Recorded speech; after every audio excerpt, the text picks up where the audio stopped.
हाणे ज़मीन आरा माण्हू मूंखे नथा ॾिसी सघनि, कोई पखी भी पार नथो हणी सघे। हाणे पेट भरे ही खाईंदुसि। इनमें छा है भाऊ? इनमें बादाम वारो सोन हलवो आ। पकोड़ा, समोसा, रोल, चिप्स, तोशा भी। हाणे मूंखे खाइण में वॾी चासींदी, पेट भरे खाईंदुसि।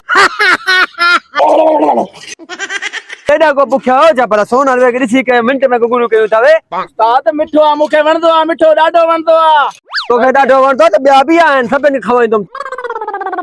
केड़े हलवाई को सोन हलवो वठी आयो? हे सी वसाए हलवाई को वठी आयो आं। सुठो बादाम वारो सोन हलवो। छोकरो तव्हांखे सही चवे थो, इहो वसायो आ न हलवाई वारो।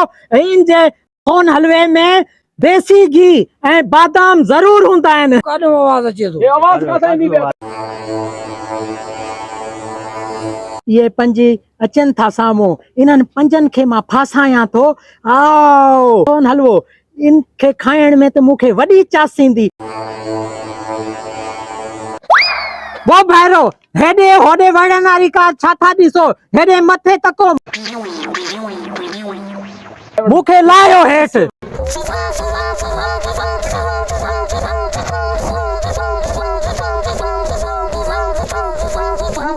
तो डॉक्टर साहब मूंखे झलियो आहे त चारी शाही कॾहिं बि न खई जाई, हाली इलाज हले थो मुंहिंजो। मिठो खारायो दा सोन हलवो।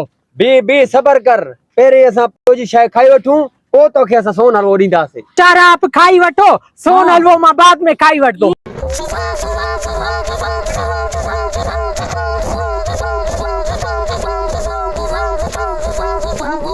आज सोन हलवो खाईंदुसि, सो भी देसी घी वारो ऐं बिदामन वारो। वॾी चासींदी। मोगा तू आ ना असां गॾु खा न, तू हेॾे छो वेठो आं?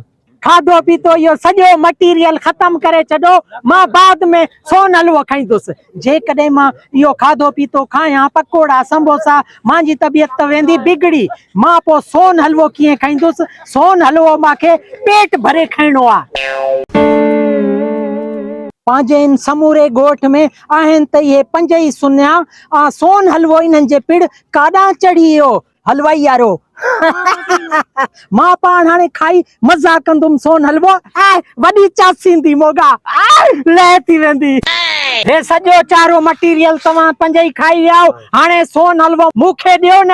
हलवो त तोखे ॾींदा पियो, पर हिकिड़ी ॻाल्हि यादि रखजांइ। हे जेको सोन हलवे जो दॿो अथई न, असांजे वञण खां पोइ खोलींजांइ। असांजे दॿो साम्हूं खोली त असांजी बुख वापसि अची वेंदी। हलवे जहिड़ी चाही आहे, कुझु बि थी सघे को।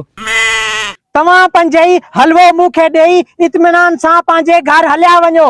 तव्हांजे वञण खां पोइ ही दॿो खोले मां हलवो खाईंदुमि, बिलदामन वारो। ठीकु आहे, हे वटि तूं हलो हलो छोरा। हलो हलो हलो निकिरी हलो जल्दी। खोले त ॾिसां सोन हलवो केतिरो रखियो आहे अंदर हिन दॿे में। हलवे वारे दॿे में चटणी। लगे थो त ये पंज ई बुखा मुंह सां गेम करे या। मगज मार, खबर न चार।